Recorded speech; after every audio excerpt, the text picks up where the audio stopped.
ज्ञानशाला कार्यक्रम के पुण्यार्जक हैं स्वर्गीय श्री मंगलाबेन एवं स्वर्गीय डॉक्टर श्री विहुल दास जी की स्मृति में जयश्री बेन, डॉक्टर नेरीश भाई श्रोफ वडोदरा तनव, डॉक्टर फिंजल, डॉक्टर जिगेश श्रोफ वडोदरा अंतरा, अर्पिता नीरज शाह USA कारेलीबाग वडोदरा गुजरात, श्री दिगंबर जैन महिला शास्त्र सभा सूर्यनगर गाजियाबाद, श्री सुभाष जैन, श्रीमती सरोज जैन, श्रीमती रेणु जैन, श्रीमती अंजलि जैन, श्रीमती आरती जैन, सानवी, वर्धन, आरव, कुवम, Sonipat Haryana.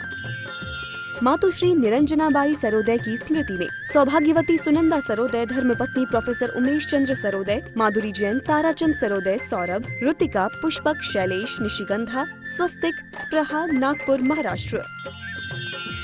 Shri Parasnath re rolling mills limited, Durgapur 1, Bardhaman Paschim Bangal. Amita Jain, wife of Anil Kumar Jain, Sangeeta Jain, wife of Vipin Kumar Jain. Manak Chand, Kamla Devi, Rakesh, Neetu, Rishabh एवं आयुषी मुशरफ, B123 सेठी कॉलोनी, जयपुर, राजस्थान। दिवंगत श्री मोहन लाल जी पाटनी कलकत्ता की पावन स्मृति में सौभाग्यमल राजकुमारी, सुनील, संगीता, साहिल, प्रज्ञा एवं उत्सव कलकत्ता, टीकम सुशीला, नवनीत अनामिका, विकास श्वेता एवं सिद्धांत बेंगलोर, बाबूलाल शकुंतला कलकत्ता, अरविंद रेणु एवं यशवर्धन बेंगलोर। जय जिनेन्द्र नमो अरिहंताणं नमो सेधाणं नमो आयिर्याणं नमो वज्रायाणं नमो लोये सवसाहुणं। पंच परमेष्ठी भगवान की जय। सामायिक के अंतर्गत प्रतिक्रमण की बातचीत चल रही है। प्रतिक्रमण का अर्थ होता है मेरे व्रतों में, नियमों में जो जो गलतियां, जो जो दोष लगे हों भगवान, वे सब मिथ्याओं हों। आइए आज देखना है हमको श्लोक नंबर 7 पृष्ठ 8। विनिंदनालोचन गर्हणैरहं मनोवचकाय कषाय निर्मितं निहन्मि पापं भवदुःखकारणं भिषग्विषं मंत्रगुणैरिवाखिलम्। विनिंदना अर्थात निंदा के द्वारा, आलोचन आलोचना के द्वारा, और गर्हणई और गर्हा के द्वारा, गर्हा से। अहम माने मैं, मन, वचन, काय और कषाय के द्वारा किए गए, निर्मितम इनके द्वारा संपन्न, पापम पापों को, निहन्मी नष्ट करता हूँ। ये पाप कैसे हैं? भव दुख कारणम, संसार दुख के कारण हैं। भगवान मुझसे पाप होते रहते हैं। इन पापों को नष्ट करने के लिए मैं क्या करता हूँ? पहले मैं अपनी निंदा करता हूँ, आलोचना करता हूँ और गर्हा करता हूँ। पाप कैसे होते हैं? मन वचन काय के द्वारा और कषायों के द्वारा होते हैं। तो हे भगवान, मैं मन वचन काय और कषाय के द्वारा किए गए संसार दुख के कारण पापों को निंदा के द्वारा, आलोचना के द्वारा और गर्हा के द्वारा मैं निहन्मी नष्ट करता हूँ। लास्ट जितनी अंतिम पंक्ति में उदाहरण दिया हुआ है, जैसे भिषक, भिषक माने वैद्य, विषम माने जहर को, मंत्र गुण ही, मंत्र गुणों के द्वारा ही अखिलम संपूर्ण विष को नष्ट कर देता है। किसी को जहर चढ़ जाए तो दवाई की बात अलग है, अगर कोई मंत्र सुनाए उससे भी जहर उतर जाता है। तो जैसे कोई वैद्य मंत्र गुण ही, मंत्र गुणों के द्वारा समस्त विष को नष्ट कर देता है, उसी तरह में निंदा, आलोचना और गर्ह के द्वारा मन वचन काय कषाय से किए गए संसार के दुखों के कारण पापों को निहमनी नष्ट करता हूँ। भगवान, पाप बराबर होते हैं। पापों को नष्ट करने के लिए मेरे पास एक ही तरीका है, तो मैं इस तरह अपनी निंदा, आलोचना, गर्ह के द्वारा उनको नष्ट करता हूँ। पंडित जी, इस श्लोक में 3 शब्द आए, निंदा, गर्ह और आलोचना। इन तीनों शब्दों से हमें क्या समझना चाहिए? निंदा का मतलब होता है मैंने ये कार्य क्यों किया, अरे नहीं करता तो क्या बिगड़ जाता, करना ही नहीं चाहिए था, ये निंदा हुई। दूसरी आलोचना, मुझसे आज गलती हो गई, मैंने ऐसा कर दिया, ऐसा बोल दिया, ऐसा लिख दिया, ऐसा पढ़ दिया, इसे कहते हैं आलोचना। और गर्ह कहते हैं गुरु के पास जाके जो गलती हुई हो उसको निष्कपट भाव से ज्यों के त्यों कह देना और उनसे निवेदन करना, भगवान ये मुझसे दोष हुआ है, मुझे प्रायश्चित दीजिए ताकि ये मेरा दोष शुद्ध हो जाए। तीनों चीज़ें अलग अलग हैं, निंदा, आलोचना और गर्ह। हमारे जीवन में इन तीनों के प्रसंग आते रहते हैं। फिर एक बार देखें, निंदा, मैंने यह कार्य किया क्यों, और नहीं करता तो क्या बिगड़ जाता, अच्छा नहीं किया मैंने। आलोचना में मुझसे वास्तव में आज तो गलती हो गई। और गर्ह माने गुरु के पास जाकर अपना दोष कहना, अपनी बात बताना और उनसे प्रायश्चित्त का निवेदन करना। इन 3 कार्यों से ये प्रतिक्रमण या पाप नष्ट होते हैं। पंडित जी, इन 3 के द्वारा पाप कैसे नष्ट होते हैं? हम कोई गलत कार्य करते हैं, उससे पाप कर्म का बंध होता है। अगर उस गलत कार्य के लिए हम अपनी निंदा करते हैं तो वो जो पाप कर्म बंधा है उसकी स्थिति और उसकी फल देने की शक्ति घट जाती है। अगर हम उसकी आलोचना और करें तो और घट जाती है। और अगर हम गुरु के पास जाके उनसे अपना सारा दोष सुनाएं और उनसे प्रायश्चित्त ग्रहण कर लें, तब हमारा दोष लगभग समाप्त हो जाता है। दोष सभी को लगते हैं और दोषों को दूर करने का यही तरीका आचार्यों ने बताया है, जो दिखता भी बिल्कुल ठीक है। किसी के साथ हमारी कोई गड़बड़ हो जाए, कुछ कहा सुनी हो जाए, उल्टा सीधा लेन देन हो जाए मान लो, और अगर हम उससे तुरंत क्षमा याचना कर लेते हैं तो बात वहीं रफे दफे हो जाती है, कालिख जम नहीं पाती दिल में। इसलिए अगर कोई गलती हुई है, पहले स्वयं की अपनी गलती को तो पहचाने। सबसे बड़ी बात तो ये है कि पहले निंदा करें कि ये काम तुमने गलत किया है, आइंदा नहीं करना, ऐसा क्यों करना, और फिर और आगे बढ़ जाए, तब फिर गुरु के पास जाके निवेदन करके उसका प्रायश्चित लेने से वो पाप शांत हो जाता है। पापों को नष्ट करने का यही तरीका है। पंडित जी, क्या मंत्र के द्वारा जहर उतर जाता है? क्यों नहीं उतर जाता। हमने विषापहार स्तोत्र तो पढ़ा होगा, सेठ धनंजय का। उनके बेटे को सांप ने काट खाया था, उन्होंने भगवान का स्तवन किया और वो जहर उतर गया। क्यों नहीं उतरता। ये बात तो चलो पुरानी हो गई, हम नई बात बताएं। आगरे के पास भरतपुर एक स्थान राजस्थान में है। भरतपुर में एक मुस्लिम भाई थे, वो नमोकार मंत्र पढ़ के जहर उतारते थे। और उनका काम ये था कि अगर किसी को जहर हो जाए, बिच्छू काट जाए या सांप काट जाए, तो उनको टेलीफोन लगाओ और टेलीफोन का चोंगा जिसको जहर लगा है उसके कान में लगा दो। वो वहीं से मंत्र पढ़ते थे और यहाँ विद इन मिनट्स उनका जहर उतर जाता था। वो सज्जन आज तो नहीं है, उनका स्वर्गवास हो गया।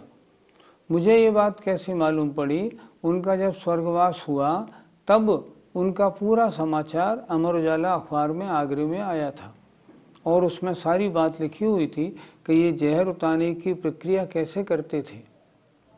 गौरव की बात यह है, थे मुसलमान लेकिन णमोकार मंत्र के द्वारा जहर उतारते थे। उन्हें इतनी श्रद्धा थी णमोकार मंत्र पे, और वो कहते भी थे कि वास्तव में इस मंत्र का कोई मुकाबला नहीं, और उसको बस वहाँ से फ़ोन पे सुनाते थे और यहाँ जहर उतर जाता था। तो जिस तरह मंत्र सुनाने से जहर उतर जाता है, उसी तरह कोई गलत कार्य बन गया हो और वो गलत कार्य कैसे दूर हो, अपनी निंदा करो, आलोचना करो और गर्हा करो। गुरु के सामने निश्चल, छुपाना नहीं। दोष जैसे हुआ है कम ज़्यादा पूरा का पूरा सुना देना। जब सुनाएंगे ना तो वो दोष और उसका फल हल्का पड़ जाएगा। आत्मा में उतनी अपवित्रता नहीं रहेगी, वो कम हो जाएगी। अगर गुरु ना हो तो हम अपने दोष की निंदा कैसे करें? अगर गुरु ना हो तो गर्हा कैसे करें? गर्हा करने का तरीका है, रत्नकरण रक्षावकाचार्य की जो टीका पंडित सदासुखदास जी ने लिखी है, उसमें उन्होंने लिखा है, जहाँ ये प्रसंग आया है कि यदि अपने दोष छोटे हैं तो भगवान के सामने अपने दोष को निवेदन करें। भगवान, आज मुझसे ऐसे ऐसे गलती हुई है, मालूम नहीं आज मुझे क्या हुआ जो मैं ये गलती कर बैठा। भगवान मेरी गलती क्षमा करें, और इस गलती के प्रायश्चित बतौर मैं कोई संकल्प ले ले, मैं 2 दिन तक दूध नहीं पीऊँगा, या मैं 4 दिन तक नमक नहीं खाऊंगा, या मैं 1 सप्ताह तक 1 माला णमोकार मंत्र की रोज जपूंगा। जो छोटे अपराध, छोटी गलतियां होती हैं, उनकी निंदा गर्हा भगवान के सामने करके, और आप स्वयं भी उसकी अपनी कोई भी छोटा प्रायश्चित ले सकते हैं, ऐसा सदासुखदास जी ने लिखा है। लेकिन जो बड़े दोष होते हैं उनका प्रायश्चित स्वयं नहीं लिया जाता, वो गुरु जी के सामने जाके दोष बता के फिर गुरु जो समझते हैं उचित प्रायश्चित देते हैं। तो इस तरह अगर भगवान के सामने हमने कोई छोटा दोष होने पर निंदा गर्हा आलोचना की, और उससे वह पाप भी एकदम हल्का पड़ जाता है। हम लोगों से रोज छोटी मोटी गलतियां होती रहती हैं, हमें उनका प्रायश्चित भी मंदिर में भगवान के सामने ले लेना चाहिए। दोष कितने प्रकार के लगते हैं, कितने प्रकार के होते हैं, उसकी चर्चा श्लोक नंबर 8 में है। देखें, अतिक्रमं यद् विमतेर्व्यतिक्रमं जिनातिचारं सुचरित्र कर्मण व्यधामनाचारमपि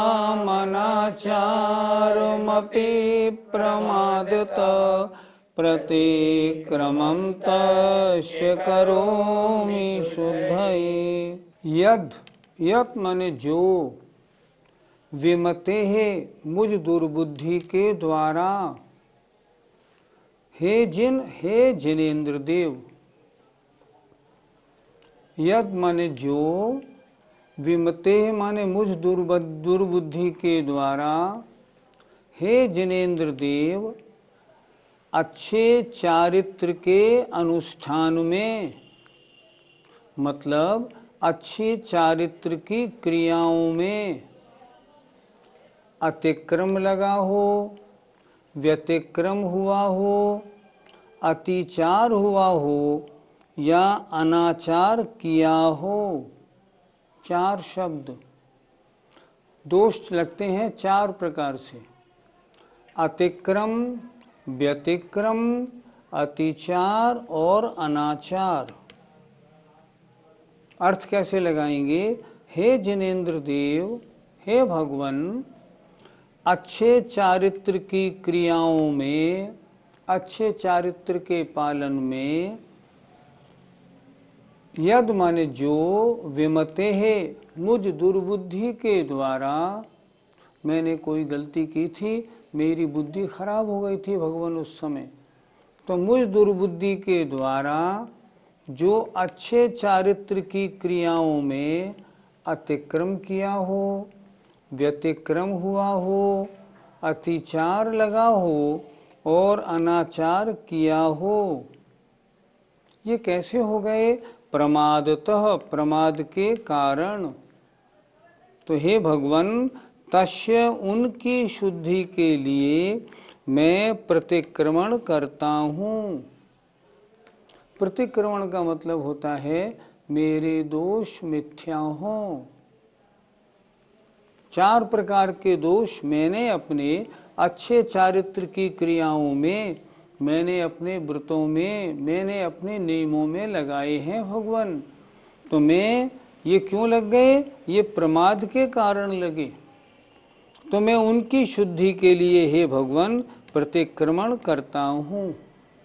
फिर देखिए ढंग से एक बार, हे जिनेन्द्र देव, हे जिनेन्द्र देव, यद माने जो, विमते है, मुझ दुर्बुद्धि के द्वारा अच्छे चारित्र की क्रियाओं में प्रमादतः, प्रमाद के वशीभूत होकर जो अतिक्रम, व्यतिक्रम, अतिचार और अनाचार किए हों,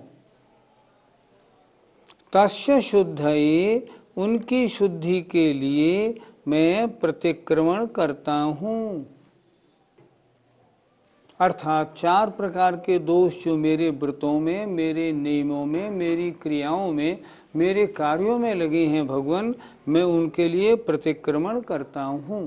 पंडित जी, अतिक्रम किसे कहते हैं? लिए हुए व्रत के प्रति अरुचि हो जाना, अनादर हो जाना। ये व्रत क्यों ले लिया? इससे तो बहुत दिक्कत है, ये तो हमको लेना ही नहीं चाहिए था। अभी गड़बड़ नहीं की है, जो चीज़ छोड़ी है उसको खाया नहीं है, लेकिन व्रत के प्रति अगर अनादर भाव हो गया है, उसका नाम है अतिक्रम। और ये बहुत लगा करता है। आजकल क्या होता है, मुनि महाराज को आप आहार देने के लिए खड़े हुए, मुनि महाराज ने पहले ही पूछा, क्यों ब्रेड खाते हो कि नहीं? बोलो बिस्कुट खाते हो कि नहीं? आपने कहा महाराज खाता हूँ, हटो यहाँ से। तो क्या करें? नहीं, ब्रेड बिस्कुट छोड़ो, तब बात करेंगे, उससे पहले नहीं। अब ब्रेड बिस्कुट वहाँ छोड़ तो दिया, क्योंकि आहार देने का मन में था, नहीं तो लोग क्या कहते बाद में, अरे ये नियम ठीक नहीं लिया, नहीं लेना चाहिए था, मना कर देनी चाहिए थी। ऐसा अगर दोष लगा, वो कहलाया जाता है अतिक्रम। पंडित जी, व्यतिक्रम किसे कहते हैं? पहले उदाहरण से इसको जोड़ लेते हैं। मान लो महाराज के कहने से और हमने ब्रेड और बिस्कुट छोड़ दिए थे, लेकिन मन नहीं माना, बाजार गए और ब्रेड या बिस्कुट खरीद लाए, खरीद के अपनी अलमारी में रख लिया। देखो एक आध दिन में कभी मौका पड़ेगा, जब घर में कोई नहीं होगा ना, तब खा लूँगा। इतना अगर आपने किया है तो ये दूसरा दोष हो गया व्यतिक्रम। पहले में तो मात्र सोचा ही था, दूसरे में आपने क्रिया प्रारंभ कर दी, इसका नाम हुआ व्यतिक्रम। पंडित जी, अतिचार किसे कहते हैं? अपने व्रत का ध्यान रखते हुए छोड़ी हुई वस्तु का सेवन कर लेना, इसका नाम अतिचार है। नियम तो दिलाया था ब्रेड बिस्कुट का, लेकिन हमसे नहीं रहा जाता। इतने समय तक कौन भूखा रहेगा? अब नियम है तो है, लेकिन कुछ भी हो, आज तो कम से कम खा ही लें। और इतना करने के बाद अगर उस दिन खा लेता है और नियम को तोड़ने की भाव बिल्कुल नहीं करता, नियम मेरा है ऐसा मान के अगर खाता है, तो उसे अतिचार कहते हैं। अनाचार किसे कहते हैं? महाराज ने जबरदस्ती नियम दे दिया था, हमने कोई लिया थोड़ी था, हमारे कोई नियम नहीं, हम तो ब्रेड बिस्कुट खाएंगे, हम तो बाजार से लाते हैं, आराम से खाते हैं। इस प्रकार छोड़ी हुई वस्तु के प्रति अत्यंत लगाव होना, इसका नाम अनाचार है। इन 4 प्रकार के अतिचारों से व्रत में कितना नुकसान होता है? अगर अतिक्रम लगा है, व्रत के प्रति आपके मन में अनादर भाव हुआ है, लेकिन आप व्रत पाल रहे हैं, तो 25% नंबर कम मिलते हैं। मतलब फल 75% मिलेगा। पालो भले ही, लेकिन मन में अनादर है, 25 नंबर कटे। अगर आप ले आए हैं और लाके आपने अलमारी में बिस्कुट रख लिए हैं तो आपके नंबर 50% कट गए। अगर आपने बड़ी मजबूरी में नहीं रहने पर व्रत का ध्यान रखते हुए आज खा लेता हूँ बिस्कुट, आइंदा नहीं खाऊंगा, ऐसा अतिचार लगाया है तो 75 नंबर कटते हैं। और यदि अनाचार रूप प्रवृत्ति है, मैं तो खाऊंगा, मैं नहीं रह सकता, व्रत जाए बेकार, मुझे नहीं लेना देना, अगर अनाचार रूप प्रवृत्ति होती है तो व्रत तो खत्म हुआ, उल्टा 100% पेनल्टी और लगती है।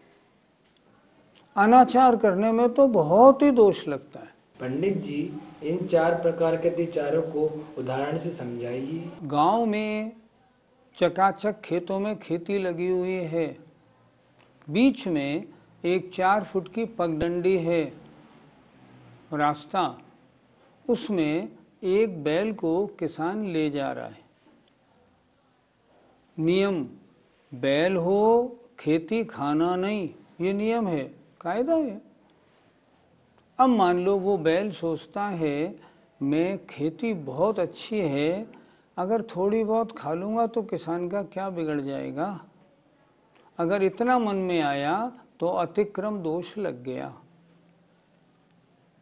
थोड़ा आगे बढ़ा कि अगर मैं मान लो, अब है व्यतिक्रम की बात, अगर मैं थोड़ी खा लूँ तो, और इतना सोच के उसने अपना मुंह आगे बढ़ाया, इतने में किसान ने डोरी खींची, क्या करता है, सीधा चल, ये हो गया व्यतिक्रम। अभी उसने खाया नहीं लेकिन खाने के लिए प्रयास तो किया, व्यतिक्रम हो गया। लेकिन आगे गया तो चारों ओर बड़ी अच्छी खेती लगी थी, बैल का मन नहीं माना, उनने कहा कुछ भी हो मैं खाऊंगा जरूर।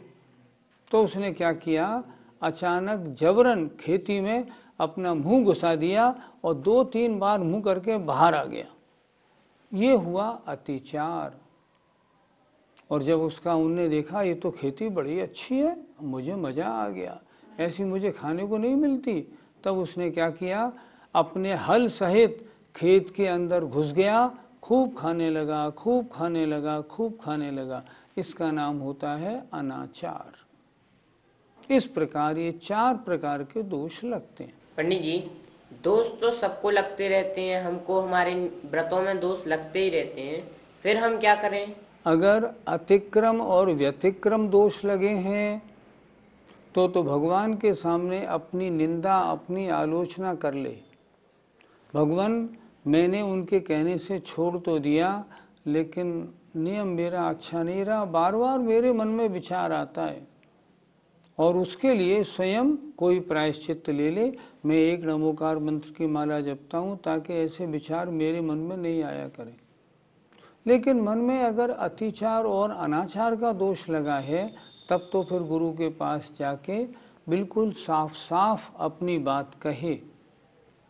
कभी कोई ऐसा दोष बन गया हो जो कहने में हमको बड़ी शर्म आ रही है, फिर कैसे कहें? गुरु के सामने शर्म नहीं होती।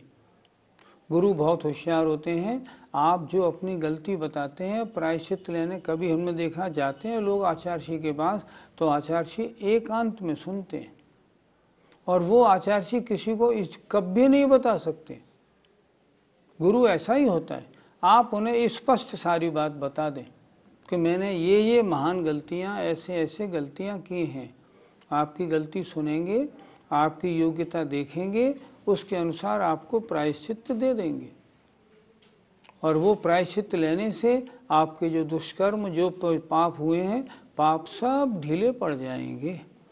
इसलिए अगर गृहस्थी में दोष लगते हैं तो दोष को दूर करने का रास्ता भी है। जय जिनेन्द्र। ज्ञानशाला कार्यक्रम के पुण्यार्जक हैं स्वर्गीय श्री मंगलाबेन एवं स्वर्गीय डॉक्टर श्री विहुल दास जी की स्मृति में जयश्री बेन, डॉक्टर नेरीश भाई श्रोफ वडोदरा तनव, डॉक्टर फिंजल, डॉक्टर जिगेश श्रोफ वडोदरा अंतरा, अर्पिता नीरज शाह USA, कारेलीबाग वडोदरा गुजरात, श्री दिगंबर जैन महिला शास्त्र सभा सूर्यनगर गाजियाबाद, श्री सुभाष जैन, श्रीमती सरोज जैन, श्रीमती रेणु जैन, श्रीमती अंजलि जैन, श्रीमती आरती जैन, सानवी, वर्धन, आरव, कुवम, सोनीपत हरियाणा। मातुश्री निरंजनाबाई सरोदय की स्मृति में सौभाग्यवती सुनंदा सरोदय, धर्मपत्नी professor Umesh Chandra Saroday, Madhuri Jain, Tarachand Saroday, Saurabh, Ritika, Pushpak, Shailesh, Nishigandha, Swastik, Spraha, Nagpur, Maharashtra. Shri Parasnath re rolling mills limited, Durgapur 1, Bardhaman, Paschim Bangal. Amita Jain, wife of Anil Kumar Jain. Sangeeta Jain, wife of Vipin Kumar Jain. Manak Chand, Kamla Devi, Rakesh, Neetu, Rishabh एवं आयुषी मुशरफ, B123, सेठी कॉलोनी, जयपुर, राजस्थान।